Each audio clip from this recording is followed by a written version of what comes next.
छोरा, उठ जा छोरा, उठ जा। यो चंचल कहाँ रह गई? डॉक्टर को बुलाने गई थी, अभी तक ना आई।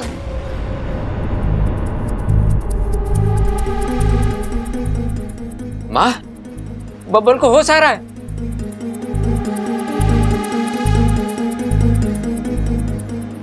अबे बैठ जा, हाँ बैठ जा। बबल जी आप ठीक तो है ना? हाँ मैं ठीक हूँ, लेकिन आप लोग यहाँ कैसे? बात क्या है? आप इतने परेशान क्यों लग रहे हो? अरे ना ना, ऐसी कोई बात ना है। नाचते नाचते तुझे चक्कर आ गए थे और तू बेहोश हो गया था बस। हाँ। नाचते नाचते? लेकिन मैं नाच क्यों रहा था?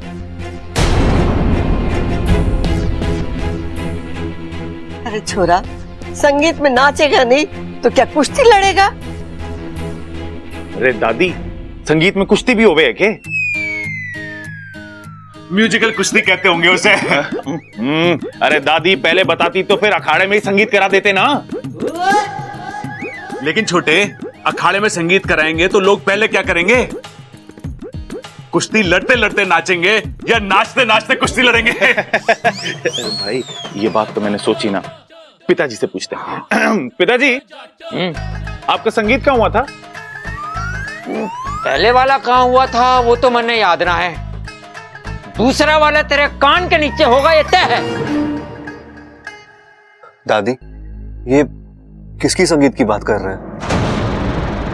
ए माँ, ये तो अपना संगीत ही भूल गया। अरे चुप कर, शादी की भाग दौड़ की वजह से ऐसा हो गया। छोरा, तेरा शरीर और दिमाग दोनों थक गए, तू आराम कर। हाँ? माँ, इसीलिए मैं कह रहा था शादी आगे धकेल दो। अरे पिताजी, बोल क्या रहे हो आप? किसकी शादी? कैसी शादी? कौन सी शादी?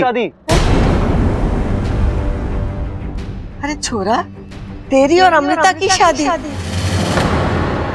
अरे मेरी और अमृता की शादी?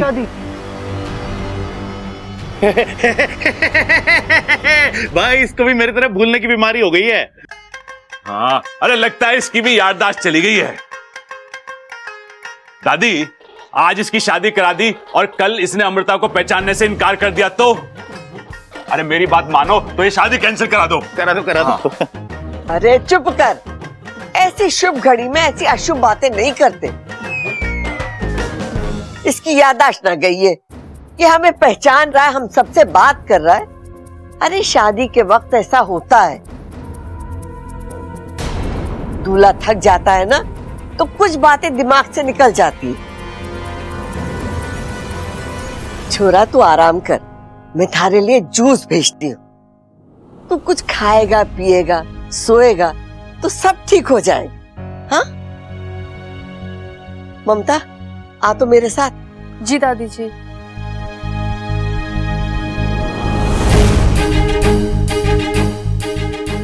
बब्बा, कैसा लग रहा बेटे? ठीक हूँ पिताजी। हाँ, तेरी तबीयत को लेके बाहर मेहमान बहुत परेशान है, मैं उनको बता के आता हूँ कि तू बिल्कुल ठीक है, हैं? ख्याल रखना इसका। अपू, आ जा मेरे साथ। अरे भाई, शादी के बाद औरतों को चक्कर आता है ये तो सुना था, शादी से पहले लड़के को चक्कर आ रहा है ये पहली बार सुन रहा हूँ। चक्कर क्या है? अपना बब्बल शादी से पहले बाप तो ना बनने वाला। अरे छोटे, ये वो वाला चक्कर ना है। अरे भैया, ये हो क्या रहा है? मुझे भी तो समझाओ। हाँ, मैं समझाता हूँ। देख, अभी तो संगीत हुआ है, वो भी आधा अधूरा। देख, तेरे पास अभी भी वक्त है, दुल्हन बदल दे। अरे अमृता को छोड़ और इच्छा से शादी कर ले। कर ले। हाँ।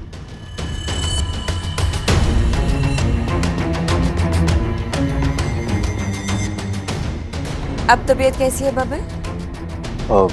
मैं ठीक हूँ, लेकिन आप कौन है?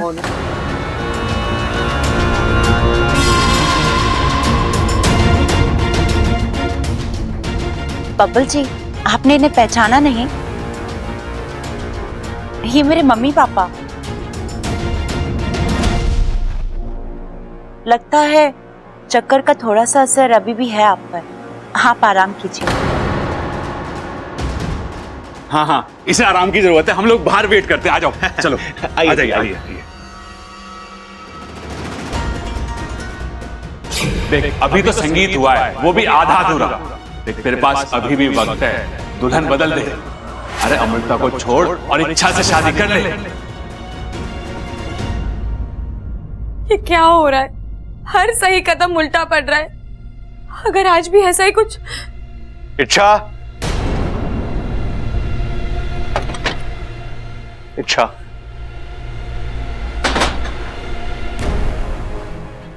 बब्बल जी, आप ठीक तो हैं? मुझे आपकी बहुत चिंता हो रही थी। देखिए बब्बल जी, मैं जो भी आपसे कह रही हूँ इसमें मेरा कोई स्वार्थ नहीं है। मैं चाहती हूँ आप हमेशा खुश रहे। बब्बल जी, आप दुनिया की किसी भी लड़की से शादी कर लीजिए, लेकिन अमृता नहीं। अब आप पूछेंगे क्यों, तो मेरे पास इस क्यों का कोई जवाब नहीं है। वो अच्छी लड़की नहीं है, आपके लिए सही नहीं है वो लड़की। आप उससे शादी करके बहुत पछताएंगे बब्बल जी। शायद पछताने का मौका भी ना मिले। बब्बल जी, मैं अपने सपने में भी आपके लिए बुरा नहीं चाह सकती। आपने कई बार अपनी आंखें मूंद कर मेरी बातों पर विश्वास किया है।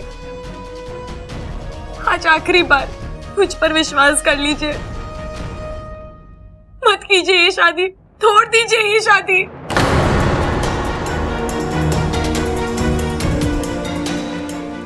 ठीक है, तोड़ देता हूं मैं ये रिश्ता,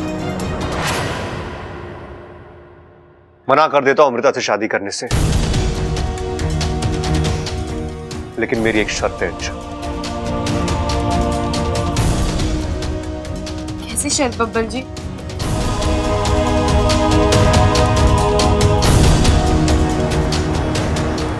शादी तो मेरी कल ही होनी है इच्छा। मुहूर्त भी निकल चुका है। अब अगर अमृता मेरी दुल्हन नहीं बनेगी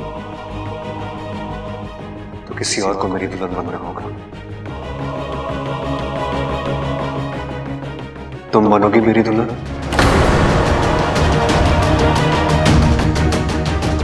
करोगी मुझसे शादी?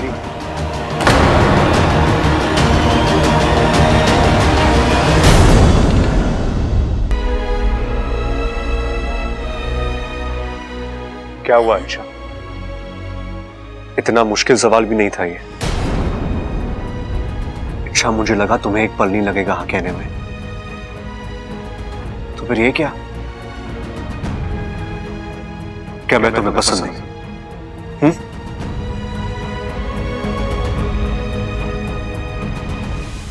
नहीं, ऐसा लग तो नहीं रहा। इच्छा वक्त जाया मत करो और मुझे बताओ, क्या तुम मुझसे शादी करोगी?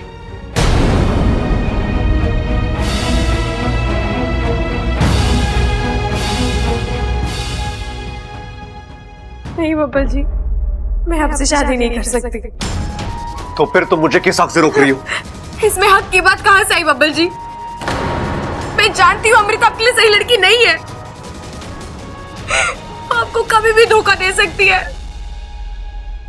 आपका दिल टूट जाएगा बब्बल जी। इच्छा, टूटने दो मेरे दिल को।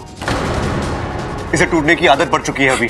बब्बल जी आप नहीं इच्छा, एक और बात, अमृता मुझे बर्बाद करे, मेरा दिल तोड़े, कुछ भी करे, तुम्हें परेशान होने की जरूरत नहीं है। नहीं इच्छा, क्या लगता हूं मैं तुम्हारा तो तुम मेरे लिए इतना परेशान हो रही हो? तुम्हारे दिल में मेरे लिए कोई फीलिंग्स भी नहीं है ना? तो मैं जीव मरूं, तुम्हें क्या फर्क पड़ता है? ऐसा मत बोलिए। इच्छा, अब ये रोने का नाटक मत करो मेरे सामने। तुम्हें मुझसे शादी नहीं करनी है ना? ठीक है, तुम अपनी जिंदगी में खुश रहो, लेकिन मुझे अपनी जिंदगी अपनी तरीके से जीने दो। अच्छा, मुझे तुम्हारी किसी सलाह की कोई जरूरत नहीं है। आपको मेरी सलाह की जरूरत हो या ना हो, मैं फिर भी आपसे यही कहूंगी, मत कीजिए अमृता से शादी, छोड़ दीजिए। तुमने ना कहा है ना, अब तो ये शादी होकर रहेगी इच्छा।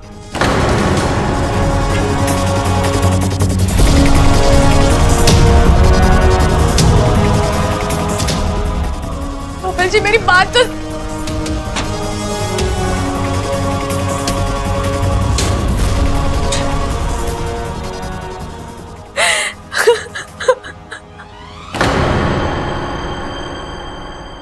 हाय हाय अम्मा जी, मेरा दिल बहुत घबरा रहा है। मेरा बब्बल अचानक से बेहोश हो गया। अब कैसा है वो, क्या हुआ उसे? अम्मा जी ये बता रहे थे कि होश में आने के बाद बड़ी बहकी बहकी सी बातें कर रहा है और उसे कुछ याद ना है। अपनी शादी, अपना संगीत कुछ याद ना है अम्मा जी। और उसकी माँ जिसने उसे पैदा किया है वो तो याद रखेगा ना अम्मा जी। अपनी माँ को बताओ अम्मा जी। रुक जा चंचल, रुक जा। अरे मुझे कुछ सोचने दे, समझने दे। माँ, मैं समझ गया। अपना बब्बल अभी मानसिक रूप से शादी के लिए तैयार नहीं है। अभी भी समय है माँ, यो शादी आगे धकेल दे। थारी सुई वही जाकर अटक गई ना। मैंने कहा ना सब कुछ ठीक हो जाएगा। अरे एक बार बब्बल को आ जाने दे, मैं खुद उससे बात करूंगी। बब्बल, बब्बल मेरा बच्चा, तू ठीक है ना? तुझे क्या हो गया था? बेहोश हो गया था? मेरा तो दिल बैठ ही गया था। मैं बहुत परेशान थी तेरे लिए। बता अब कैसा लग रहा है? अरे बातें ठोकना बंद कर चंचल और आ इधर बैठ हमारे पास। जी अम्मा जी।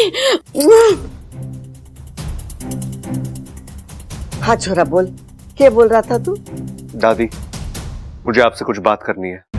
हाँ तो बता ना, क्या बात है? अरे बातें तो होती रहेंगी, पहले यो बता छोरे, तेरा चेहरा यो लाल क्यों हो रहा है? पिताजी, दादी, मैं अमृता से शादी करने के लिए तैयार हूं। अरे छोरे, ये कौन सी राज की बात बता दी तूने? इसके लिए तो तू पहले से तैयार था। हाँ, वो बात दूसरी है कि थोड़ी देर के लिए भूल गया था। हाँ पिताजी, लेकिन मेरे दिल में कुछ सवाल थे। अब मुझे उन सारे सवालों के जवाब मिल गए हैं। अब मैं सिर्फ उन्हीं चीजों को, उन्हीं लोगों को भूलूंगा जिन्हें मुझे भूलना चाहिए। दादी, आपने मेरे लिए बिल्कुल सही लड़की चुनी है और कल के कल अमृता के साथ मेरी शादी हो जानी चाहिए। कल? मैंने कहा था ना सब कुछ ठीक हो जाएगा।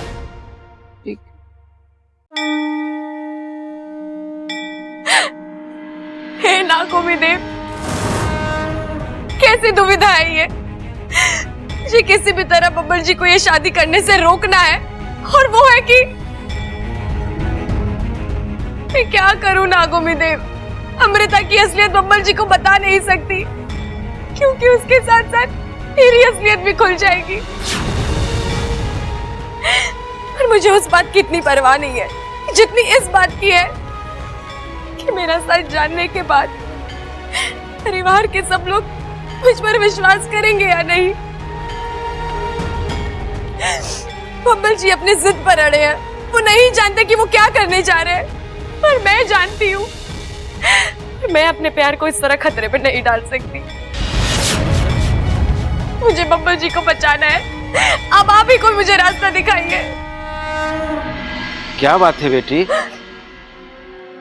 परेशान लग रही हो?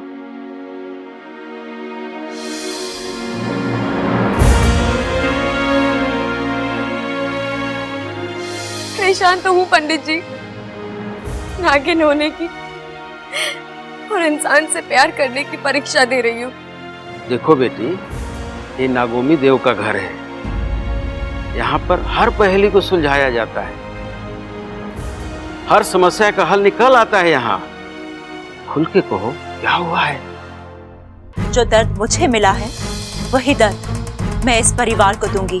इस परिवार की एक एक सदस्य को भयानक मौत दूंगी। नहीं, कुछ ही घंटों में बब्बल की नाग आत्मीकरण विधि शुरू होगी। बचा लो अपने बब्बल को, जाओ।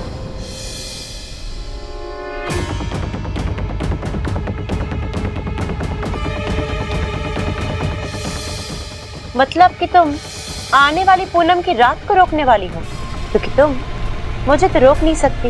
मैं बब्बल को ना बना कर ही रहूंगी। अब बताइए पंडित जी, इस समस्या का क्या हल है? हल है बेटी, इस समस्या का हल है, परंतु मुश्किल है और जानलेवा है। पंडित जी, मुझे अपनी जान की कोई परवाह नहीं है, मुझे बस बब्बल जी को बचाना है। आप बताइए ना। देखो बेटी, विशैलगढ़ में एक मणि है और उस मणि को जब भी आग में डाला जाता है, विशैलगढ़ के वासियों को उनके असली रूप में आना ही पड़ता है। तो आपके कहने का मतलब है, अगर मैं अमृता के सामने वो मणि आग में फेंक दूं, तो उसे अपने नाग रूप में आना ही होगा? आना ही होगा, चाहे जहां हो और जिन हालात में हो। फिर तो मैं वो मणि अभी... सावधान बेटी, मैंने तुमको पहले ही कहा था यह आसान नहीं है, क्योंकि उस मणि तक पहुंचने का रास्ता विशैलगढ़ से होकर गुजरता है और कदम कदम पर मणि के रक्षक हाथ लगाए बैठे हैं। उनके पास अद्भुत जादुई शक्तियां हैं। तुम्हारे इरादों की भनक पड़ते ही वो तुम्हें छोड़ेंगे नहीं, मार डालेंगे।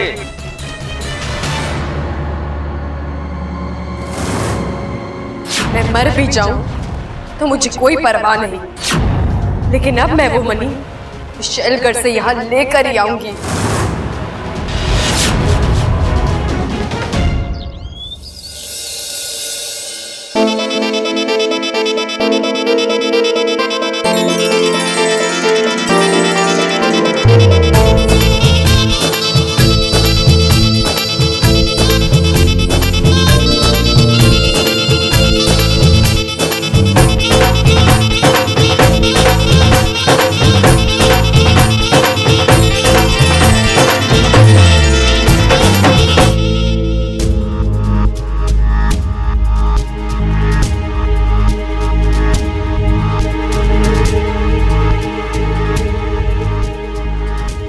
ये इंसान भी कितने अजीब होते हैं, किसी किसी वाहियात रस्में होती हैं इनमें। अच्छी खासी गोरे शरीर पर यूं हल्दी लगाना, ये कहाँ की समझदारी होती है?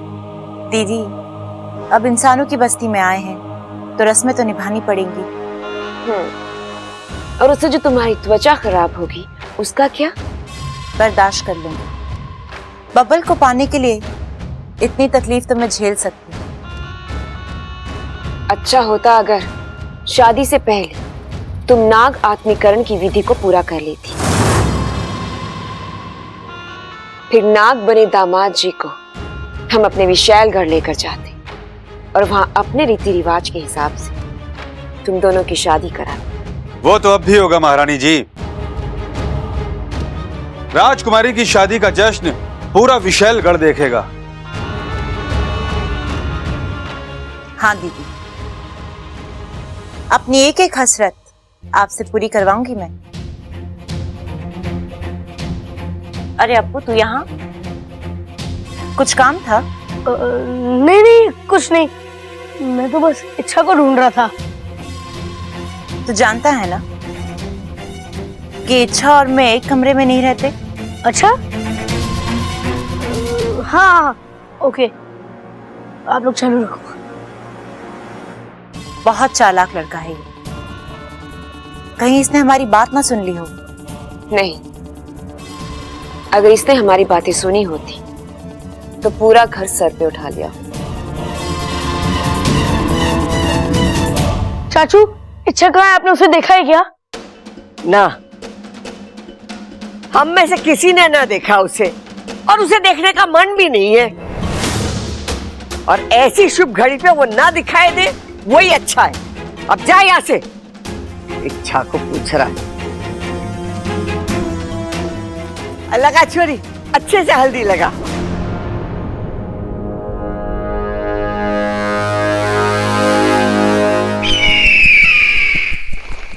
इच्छा,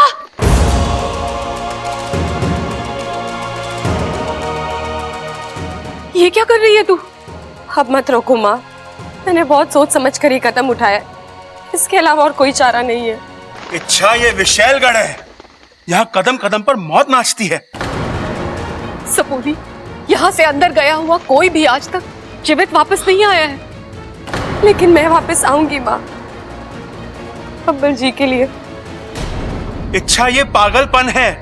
नहीं पिताजी, ये कर्तव्य है। किस कर्तव्य की बात कर रही है तू? इच्छा, तू एक नागिन है। इंसानों के लिए तेरा कोई कर्तव्य नहीं है। आज तक तूने जो किया बहुत हुआ। अब हम तुम्हें ये सब नहीं करने देंगे। किसी इंसान की जान बचाने के लिए हम अपनी सपोली की जान खतरे में डाल दें?